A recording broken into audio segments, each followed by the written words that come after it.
Doctor Mohammad Yunus স্যারকে কেউ মাথা নত করাবে এরকম ক্ষমতা এখনো হয় নাই।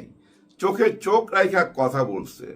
চিটাগাং পোর্ট এবং মোংলা পোর্ট থেকে একরকম মনে করেন যে ওই যে লাথি মেয়েরা খেদায় না, এরকম লাথি মেয়েরা খেদাইছে।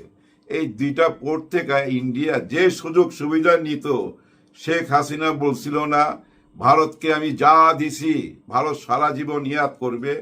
ওই কথাটা কেন বলছিল জানেন? এই দুইটা পোর্ট থেকে ওনারা সেভেন সিস্টারে এবং কলকাতায় মালপত্র যে পাঠাইতো, সারা ভারতেই পাঠাইতো আমাদের এই দুইটা পোর্ট ব্যবহার কইরা।